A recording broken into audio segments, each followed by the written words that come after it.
สบายดีท่านผู้ชมมาพบกันอีกแล้วกับทางซ่องบ่าวแปลงบ้านนาสิพาพี่พน้องไปเบิ่งถ้ำป่าเสื่อมเนาะก็เป็นสถานที่หนึ่งที่ว่าบ่อนเปิด2000แล้ว2025หรือ2016มันมันมาเนาะอันนี้บริเวณเดินถ้ำป่าเสื่อมเนาะมามื้อนี้ก็สิพาพี่พน้องไปนำเบิ่งว่าสิเป็นจังไดถ้ำป่าเสื่อมก็เป็นถ้ำหนองเทานั่นเองเนาะ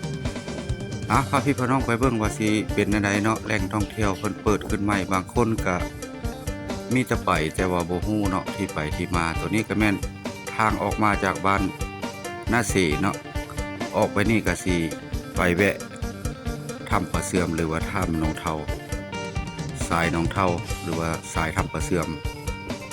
มามื้อนี้ก็2คนคือเก่ากับสอนออนทัวร์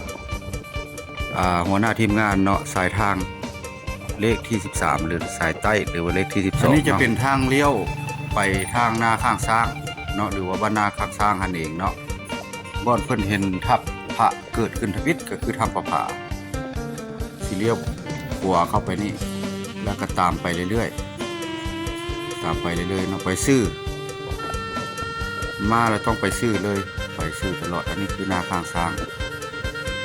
ตอนนี้ก็พ่อแม่ประชาชนกำลังเริ่มมาจากให้กันนาเนาะประมาณ4 โมงปลายหรือว่า5 โมงยังช่วงนี้ก็ถือว่ายามนี่ก็นานค่ำแต่เวลาหลายนะ4-5 โมงในตะเวนยังบ่ตกเนาะอยู่ประเทศลาวเฮาแต่ว่าอยู่ประเทศนอกแล้วยังบ่ฮู้เนาะแต่ว่าอยู่ประเทศลาวแล้วมันยามหน้าแล้วมันเพิ่นเอิ้นว่าค่ำไวนานแจ้ง5 โมง 6 โมงในตะเวนยังบ่เห็นยังเห็นอยู่เนาะโซโล่อยู่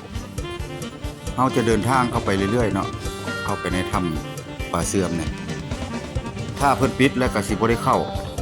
ถ้าเพิ่นบ่ปิดแล้วสิได้เข้าไปถ่ายในด้านในเนาะเพิ่นว่า5 โมงหรือว่า4 โมงครึ่งเพิ่นจะปิดไปติดตามเบิ่งนำกันแบบยาวๆเลยนี่ชื่อหน้านี่จะขึ้นถ้ำประภาเด้อนี่ป้ายนี่แต่ว่าอยู่ซ้ายมือนี่เข้าไปถ้ำป่าเสื่อมตัวนี้ครับที่ว่าติดตามคลิปก็สิจำได้อยู่เนาะแต่ก่อนเลยสิเป็นทางห้อยควายแต่ว่าเดี๋ยวนี้เพิ่นลงยางแล้วหลังจากทำแล้วเพิ่นก็ลงยางอีกยางนี่เข้าไปเรื่อยๆแต่ว่าสิมีเดินขายเครื่องมีตลาดนั่นแหละทางหน้านี่จะเป็นหน้าผาเนาะแล้วก็สิมีประตูทางเข้าผู้ใดเคยมาก็คงสิจำได้เนาะ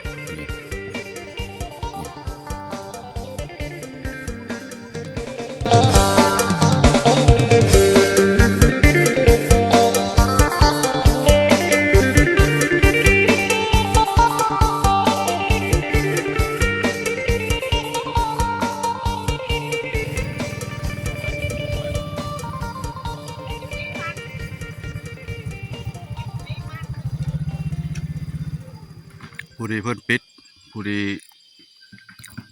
6 โมงยังนะเพิ่นปิดเนาะปิดบ่อนถ้ำป่าเสื่อมเนี่ยอันนี้ประตูทางเข้าเนาะถ้าบ่ปิดก็สิได้เข้าอยู่แต่ว่ารอบหน้าก่อนเนาะอันนี้มาเบิ่งมันปิดละงานขายเครื่องเพิ่นก็ปิด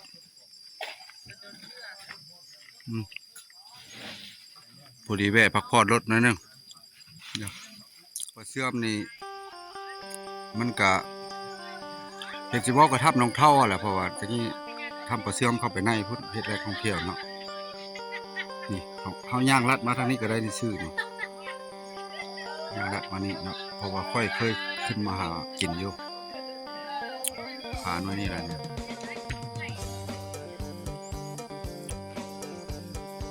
แต่ว่ามีชื่อเสียงโด่งดังเติบในแขกขมอนเฮาก็หลังจากเพิ่นเปิดแล้วก็หลายแข่งหลายเมืองมาเนาะมาเที่ยวมาชมเนาะแต่ว่าแข่งก็ได้มาถ่ายตื้มเนาะบริเวณเดินจอดรถจอดรางถ้ำประภานี่ก็เพิ่งยังมีคนไปตัวนั้นก็คือถ้ำประภาเนาะแยกตัวนั้นโอ้ขึ้นถึงบ่ตอนเพิ่นเปิดใหม่ตะกี้ก็โดคนมาหลายใกล้สิปิดแล้วเนาะเอาถ้ำก็ปิดบ่เอาห้างขายเครื่องก็ปิดเนาะโอ้ยาพื้นเมืองก็หลายนะย่างกันหมดแล้วเอาเลยได้เบียร์นะน้ำเย็นๆเบียร์ก็ได้ครับ ค่ะมันจะมีคือมัน กินน้ำบ่เอาน้ำหวานบ่ว่าสอนน้ำหวานบ่ก็กินนี่เอาน้ำหวานมาเนาะ น้ำต้องการน้ำยัง เต็มร้อยเลยกิน สามหัวเต้าจ้ะ ใช้น้ำมีอย่างน้ำนึงเลยฮะโอ้เจะเสียวน้ำเนี่ยเอาไหม เอาไปแล้วก็ ไข่ ไอ้ทอง ใส่ถุงเด้อบ่เอาน้ำอย่างเดียวเอาไหมบ่ส้มบ่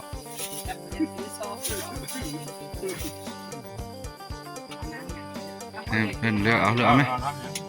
ไปเอาน้ำส้มไป ไปดองไปแล้วนะดองอยู่บ้านน้อย ในผู้สาว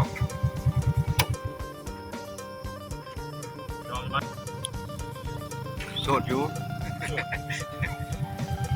ฮะถ่ายรูปกับ เจ้า เจ้า ก็ได้ให้ท่าย ถ่ายเราให้ถ่า ท่าย ยเลย เรียกช้าเนี่ย